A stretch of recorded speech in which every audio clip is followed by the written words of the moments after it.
नमस्कार विद्यार्थी मित्रांनो, आज आपण इयत्ता 8वी मॅथ्समधील chapter number 10 division of polynomials या चॅप्टरमधील सुरुवातीचा काही भाग तो म्हणजे introduction of polynomials, degree of polynomials, त्यानंतर to divide a monomial by monomial and to divide a polynomial by a monomial यांसारख्या टॉपिकवर आधारित असलेल्या प्रॅक्टिस सेट 10.1 ला आपण सुरुवात करणार आहोत. विद्यार्थी मित्रांनो, या व्हिडिओच्या सुरुवातीला आपण पॉलिनॉमियल ही जी संकल्पना आहे ती संकल्पना समजावून घेणार आहोत. इंट्रोडक्शन टू पॉलिनॉमियल्स म्हणजे बहुपदीची ओळख. विद्यार्थी मित्रांनो, सत्र 1 मध्ये आपण फॅक्टरायझेशन ऑफ अल्जेब्रिक एक्सप्रेशन या चॅप्टरला सुरुवात केली होती. त्यामध्ये अल्जेब्रिक एक्सप्रेशन्स म्हणजे नेमकं काय ते अभ्यासलेलं होतं. त्याचा आधार घेऊन आपण पॉलिनॉमियल्स ही संकल्पना समजावून घेणार आहोत. पॉलिनॉमियल म्हणजे नेमकं काय? If the index of each term of an algebraic expression is in one variable is a whole number, then the expression is called polynomial. म्हणजे जर एखाद्या बैजिक राशीमधील ज्यामध्ये एकच चल आहे अशा बैजिक राशीमधील चलाचा प्रत्येक घातांक ही जर पूर्ण संख्या असेल तर त्या बैजिक राशीला बहुपदी असं म्हटलं जातं. म्हणजे कुठलंही अल्जेब्रिक एक्सप्रेशन ही बहुपदी असण्यासाठी त्यामध्ये वापरल्या गेलेल्या चलाचा जो घातांक आहे तो घातांक पूर्ण संख्या म्हणजे होल नंबर असणं गरजेचं आहे. फॉर एक्झाम्पल, x² - 2x + 3 या अल्जेब्रिक एक्सप्रेशन मध्ये x हे एकमेव व्हेरिएबल वापरलेलं आहे, एकमेव चल वापरलेला आहे आणि या चलाचे जे घातांक आहेत त्या पूर्ण संख्या आहेत 2, 1 आणि हे जे कॉन्स्टंट टर्म आहे यामध्ये व्हेरिएबल आहे मात्र त्याचा इंडेक्स म्हणजे घात हा 0 आहे आणि कुठल्याही संख्येचा घातांक हा 0 असेल तर त्याची व्हॅल्यू 1 असते. तो 1 × 3 हे आपल्याला कॉन्स्टंट टर्म 3 मिळते. म्हणून हे अल्जेब्रिक एक्सप्रेशन जे आहे बैजिक राशी जी आहे ती बहुपदी म्हणजेच पॉलिनॉमियल आहे. म्हणजे कुठलंही अल्जेब्रिक एक्सप्रेशन हे बहुपदी असण्यासाठी आपल्याला एक गोष्ट निरीक्षण करावं लागेल, ते म्हणजे त्यातील व्हेरिएबलचा प्रत्येक इंडेक्स हा पूर्ण संख्या असणं गरजेचं आहे, होल नंबर असणं गरजेचं आहे. होल नंबर स्टार्ट्स फ्रॉम 0, 1, 2, 3 हे आपल्याला माहिती आहे. Second example, 3y³ + 2y² + y + 5 यामध्ये y या व्हेरिएबलचा उपयोग केला गेलेला आहे. याचे इंडायसेस आहेत 3, 2, 1 आणि 0 आणि 3, 2, 1, 0 किंवा 0, 1, 2, 3 हे सर्व इंडायसेस जे आहेत घातांक जे आहेत ते घातांक पूर्ण संख्या असल्यामुळे ही बैजिक राशी बहुपदी म्हणजेच पॉलिनॉमियल आहे. ही अतिशय साधी आणि सोपी एक संकल्पना होती. यानंतर पुढची संकल्पना आपल्याला पाहिजे आहे ती म्हणजे डिग्री ऑफ द पॉलिनॉमियल, ज्याला मराठीमध्ये बहुपदीची कोटी असं म्हणतात. आता जर पॉलिनॉमियल किंवा बहुपदी ही संकल्पना समजलेली असेल तर डिग्री ऑफ पॉलिनॉमियल ही संकल्पना अतिशय सोपी आहे. विद्यार्थी मित्रांनो, त्या बहुपदीमध्ये वापरलेल्या चलाचा सर्वात मोठा घातांक जो आहे त्या सर्वात मोठ्या घातांकाला आपण त्या बहुपदीची कोटी किंवा डिग्री ऑफ द पॉलिनॉमियल असं म्हणणार आहोत. त्याची डेफिनेशन अशी केलेली आहे, the greatest index of the variable in the given polynomial is called the degree of the polynomial. म्हणजेच चलाचा सर्वात मोठा घातांक जो आहे त्या घातांकाला आपण त्या बहुपदीची डिग्री किंवा मराठीमध्ये कोटी असं म्हणणार आहोत. फॉर एक्झाम्पल आपण या ठिकाणी पाहूयात, 7x³ - 5x + 4x⁵ + 2x². यामध्ये आपण इंडायसेस कोणते कोणते आहेत ते आपण या ठिकाणी आधी सुरुवातीला निरीक्षण करूयात. या ठिकाणी 3, 1, 5 आणि 2. 3, 1, 5 and 2 these are the whole numbers and indices of the variable x, and greatest index of the variable x is 5. सर्वात मोठा घातांक जो आहे तो घातांक 5 आहे. That means degree of this polynomial is 5. Second example आपण या ठिकाणी पाहूयात, y - 5. आता या ठिकाणी इंडायसेस पहा कोणते कोणते आहेत. या ठिकाणी आहे 1 आणि इथे y व्हेरिएबलचा जो इंडेक्स आहे तो 0 असणार आहे. 1 and 0. And if we compare 1 and 0, 1 is the greatest index of y. That means degree of this algebraic expression is 1. Next example आपण पाहूयात 12/5. It is a constant polynomial. या ठिकाणी आपल्याला व्हेरिएबल दिसत नाही, तो व्हेरिएबल आहे मात्र त्याचा इंडेक्स हा 0 असणार आहे आणि एकच टर्म आणि त्याचाही इंडेक्स 0 असल्यामुळं ग्रेटेस्ट इंडेक्स हा 0 असणार आहे. म्हणजेच या पॉलिनॉमियलची जी डिग्री आहे ती डिग्री 0 असणार आहे. म्हणजे लक्षात ठेवा, जर एखादं कॉन्स्टंट पॉलिनॉमियल आलं, स्थिर संख्या आली, तर त्या स्थिर बहुपदीला मराठीमध्ये स्थिर बहुपदी किंवा इंग्लिशमध्ये कॉन्स्टंट पॉलिनॉमियल असं म्हटलं जातं. याचा जी डिग्री आहे ती डिग्री नेहमी 0 असते. त्यानंतर या मुद्द्यांवरती आधारित आपल्याला परीक्षेमध्ये एक प्रश्न येऊ शकतो, write the degree of the following polynomial, एका मार्कासाठी, किंवा identify from following algebraic expressions which are the polynomials and which are not the polynomials. अशा स्वरूपातले प्रश्न आपल्याला परीक्षेला येऊ शकतात. म्हणजे दिलेल्या बेजिक राशीपैकी कोणती बेजिक राशी बहुपदी आहे किंवा बहुपदी नाही ते आपल्याला लिहायचं आहे सकारण. आणि दुसरा जो प्रश्न आहे तो म्हणजे खालील बहुपदींची कोटी लिहा, write the degree of following polynomials. या स्वरूपातले एक मार्कांचे किंवा ऑब्जेक्टिव्ह टाईप क्वेश्चन जे आहेत ते क्वेश्चन आपल्याला येऊ शकतात. आता आपण पुढचे 2 मुद्दे यामध्ये पाहणार आहोत, ते म्हणजे to divide a monomial by a monomial and to divide polynomial by a monomial. या दोघांचं एकत्रीकरण या ठिकाणी मी केलेलं आहे. To divide monomial and polynomial by a monomial म्हणजे एकपदी किंवा बहुपदीला एकपदीने भागणे. अतिशय सोपी ही संकल्पना आहे. आपण पारंपरिक पद्धतीने या ठिकाणी भागाकार करणार आहोत.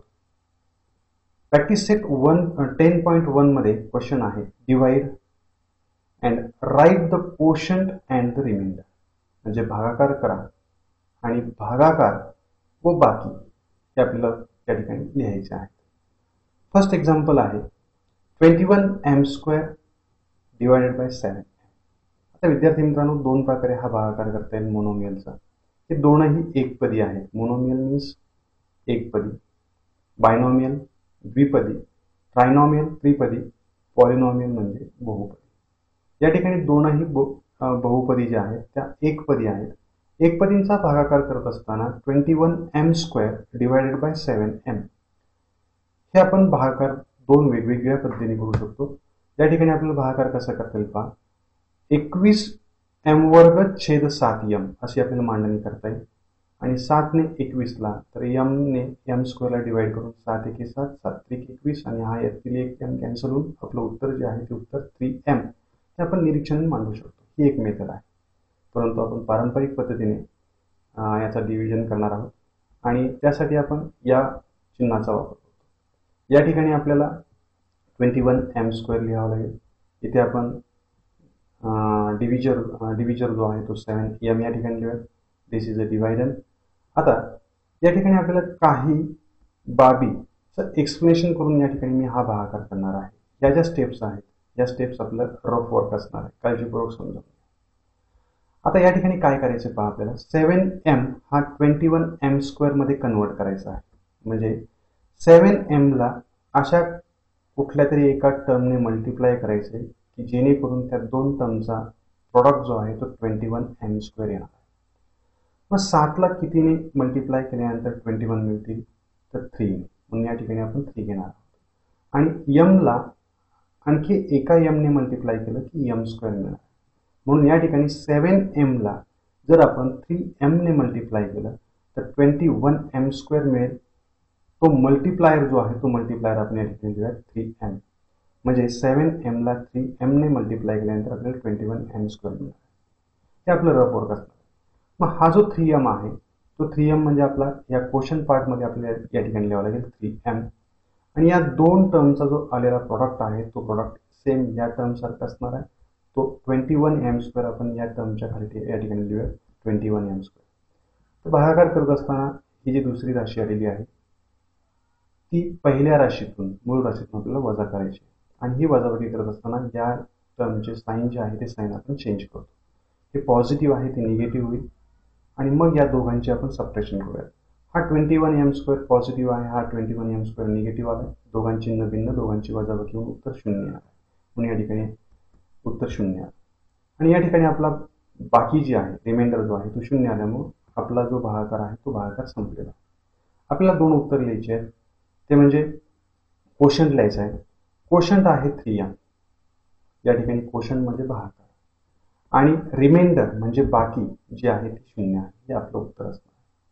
हे आपलं रफ वर्क आहे. सेम आपण एक दोन एक्झाम्पल आणखी मोनोमियलला डिवाइड करण्याची अभ्यासणार आहोत. सेकंड एक्झाम्पल आहे 40a³ divided by -10a. 40a³ divided by -10a हा जो डिव्हिजन आहे, डिव्हिजन या ठिकाणी मी पहिल्यांदा मानून घेतो.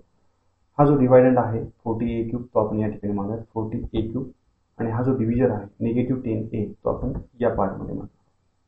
विद्यार्थी मित्रांनो, या आधीच्या उदाहरणामध्ये दोनही ज्या मोनोमियल्स होत्या त्या पॉझिटिव्ह होत्या, या ठिकाणी मात्र निगेटिव्ह आहे.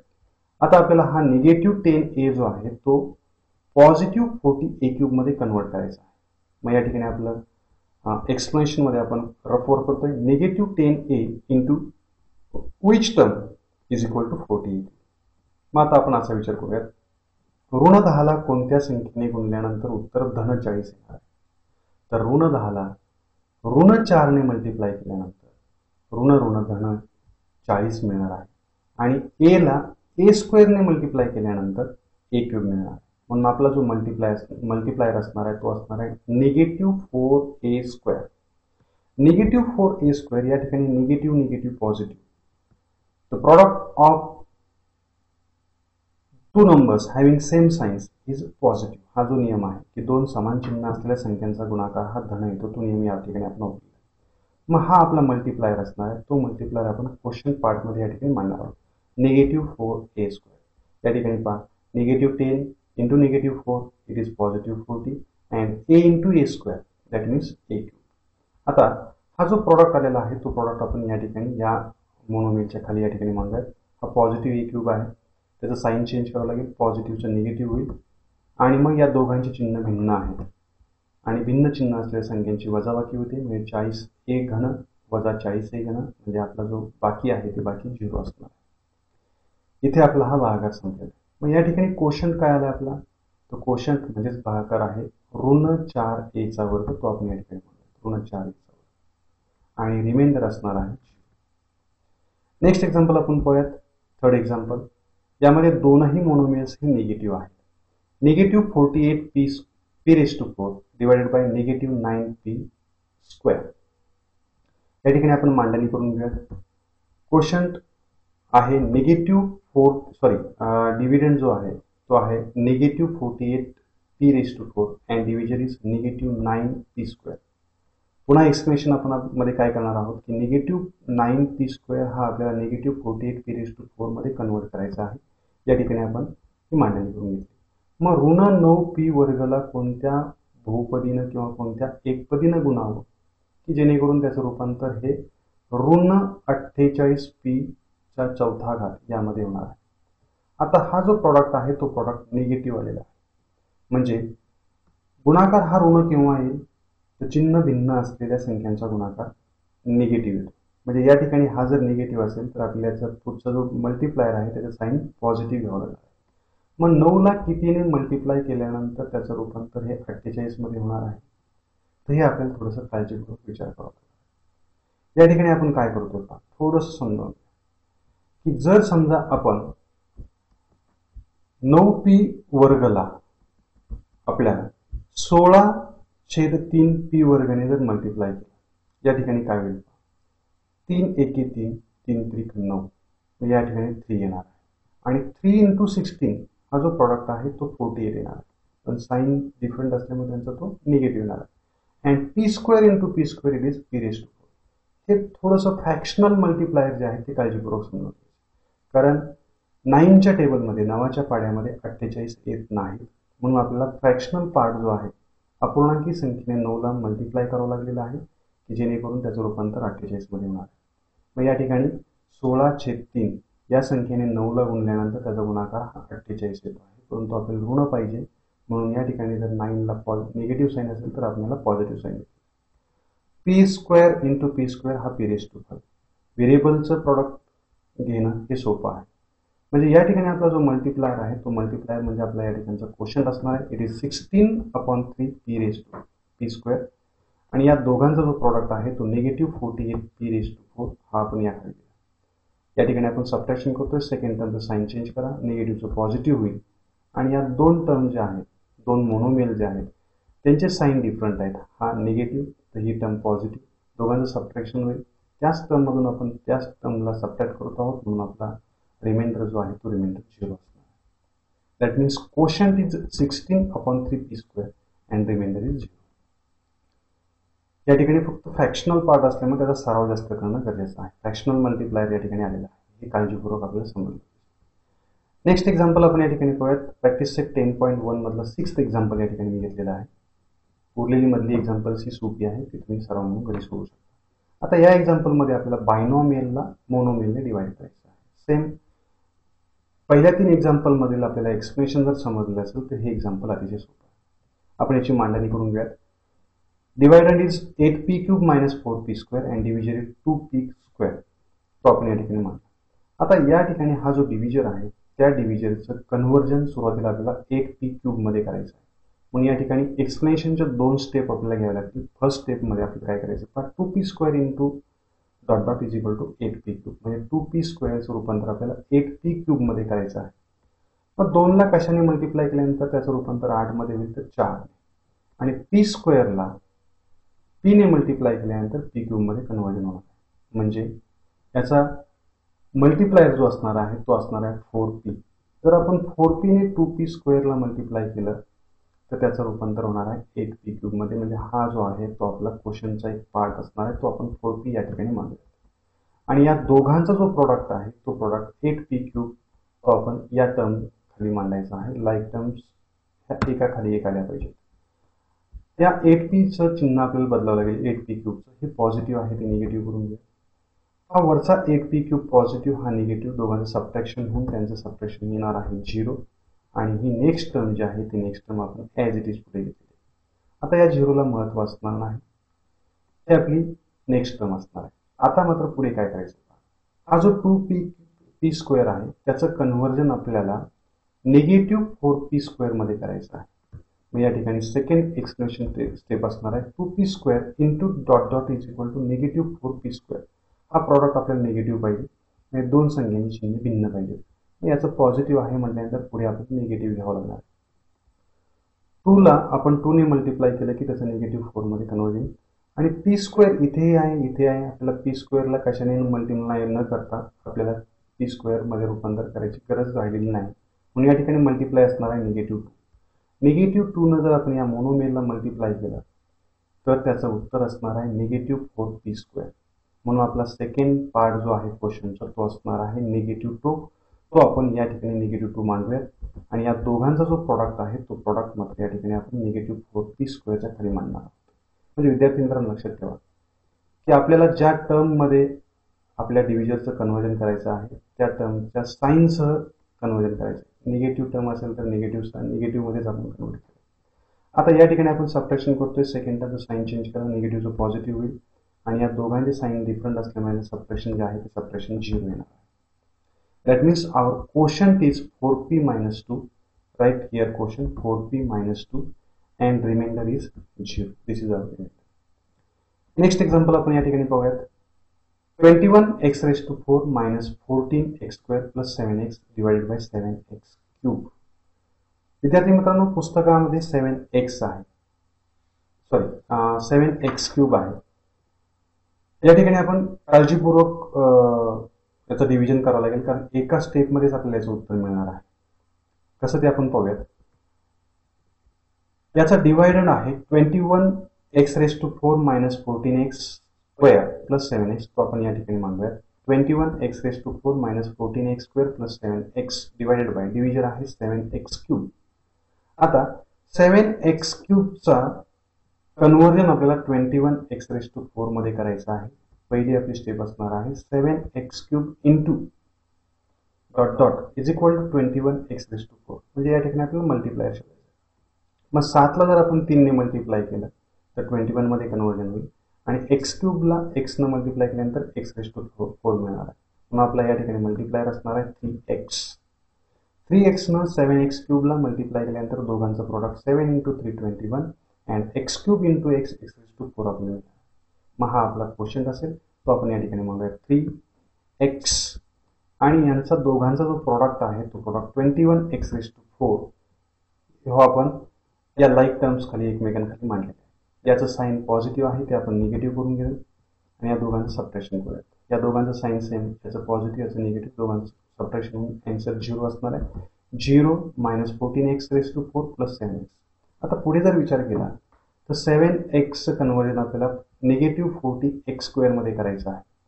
7चं कन्व्हर्जन जे आहे ते 7चं कन्व्हर्जन आपल्याला निगेटिव्ह 14मध्ये करता येईल, परंतु एक्स क्यूबचं कन्व्हर्जन आपल्याला एक्स स्क्वेअरमध्ये करायचं म्हटलं तर आपल्याला एक्सला मल्टिप्लाय करण्याऐवजी एक्स क्यूबला मल्टिप्लाय करण्याऐवजी आपल्याला डिवाइड करावं लागेल. इथून पुढेही आपल्याला याचं डिव्हिजन कंप्लीट करता येईल, परंतु या ठिकाणी इंडायसेस जर आपण कंपॅरिझन केलं तर हा डिव्हिजन मधला इंडेक्स हा जो आहे तो ग्रेटेस्ट आहे, मोठा आहे यापेक्षा, म्हणून आपण इथं कन्वर्जन करणार नाही. हेच आपलं आपण रिमाइंडर म्हणून गृहीत धरणार आहोत. That means our quotient is 3x and remainder is negative 14x square plus 7x. This is our remainder. म्हणजे या ठिकाणी आपला जो इंडेक्स आहे डिव्हिजन मधल्या व्हेरिएबलचा तो जर मोठा असेल, ज्यामध्ये आपल्याला कन्व्हर्जन करायचं आहे त्यातील व्हेरिएबलच्या इंडेक्सपेक्षा, तर त्या ठिकाणी आपण भागाकार संपवणार आहोत. हा सिंपल एक भागाकार आहे. मोनोमियलला आपण या ठिकाणी आपण ट्रायनोमियलला मोनोमियलने डिवाइड केलं. आणखी एक एक्झाम्पल आपण पाहूयात. Example number 10. 25m raise to 4 minus 15m cube plus 10m plus 8 divided by 5m. आता या ठिकाणी विद्यार्थी मित्रांनो मी मुद्दाम आपल्या टेक्स्टबुकमध्ये 5m क्यूब आहे, परंतु मी या ठिकाणी मुद्दाम 5m घेतलेला आहे. म्हणजे थोडंसं मोठं एक्झाम्पल या ठिकाणी सराव म्हणून आपल्याला करता येईल. या ठिकाणी मांडणी आपण करून घेऊया. 25m raise to 4 minus 15m cube plus 10m plus 8. This is our divider and division is 5m. आता सुरुवातीला आपण 5mचं कन्व्हर्जन जे आहे ते 25m रेज टू 4 मध्ये करणार आहोत. फर्स्ट स्टेप असणार आहे एक्सप्रेशनमध्ये 5m into dot dot is equal to 25m raise to 4. मग 5 ला जर समजा आपण 5 ने मल्टिप्लाय केलं तर 25 मध्ये कन्वर्ट होईल आणि m ला आपल्याला m क्यूब ने मल्टिप्लाय करावं लागेल, तेव्हा त्याचं रूपांतर m रेज टू 4 मध्ये होणार आहे. That means our multiplier is 5m cube.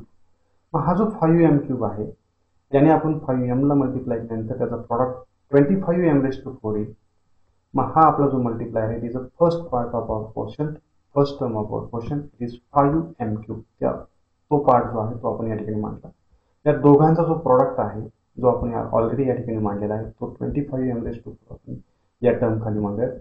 त्याचं साईन आपल्याला चेंज करावं लागेल. हा पॉझिटिव्ह आहे तो निगेटिव्ह करा. या दोघांचे साईन डिफरंट झाल्यामुळं या दोघांचं सबट्रॅक्शन होऊन ते इलिमिनेट होतील. म्हणजे या ठिकाणी आन्सर जे आहे ते 0 असेल आणि ह्या नेक्स्ट टर्म जे आहे ते ॲज इट इज आपल्याला नेक्स्ट स्टेपला घ्यायला लागेल. 0 minus 15m cube plus 10m plus 8. आता हा डिव्हिजन जो आहे तो डिव्हिजन निगेटिव्ह 15m क्यूब मध्ये कन्वर्ट करावा लागेल. म्हणून सेकंड स्टेप असणार आहे एक्सप्रेशनची 5m आणि त्याला आपण मल्टिप्लायर शोधणार आहोत की त्याचं कन्वर्जन आपल्याला निगेटिव्ह 15m क्यूब मध्ये करावं लागेल. हा निगेटिव्ह पाहिजे, त्याचा अर्थ या दोन टर्मचं साईन डिफरंट असतील. त्याचं जर पॉझिटिव्ह आहे तर मल्टिप्लायरचं निगेटिव्ह असणार आहे. 5 ला आपण 3 ने मल्टिप्लाय केल्यानंतर 15 मध्ये कन्वर्ट होईल. m ला आपल्याला m स्क्वेअरने मल्टिप्लाय केल्यानंतर m क्यूब मध्ये कन्वर्जन होणार आहे. म्हणजे आपला मल्टिप्लायर असणार आहे निगेटिव्ह 3m स्क्वेअर. या दोघांचे चिन्ह भिन्न असतील त्यामुळे प्रॉडक्ट हा निगेटिव्ह येईल. 5 into 3 15 and m into m square m cube येणार. मग आपला क्वोशंटचा नेक्स्ट पार्ट असणार आहे निगेटिव्ह 3m स्क्वेअर, तो आपण या ठिकाणी मानूयात.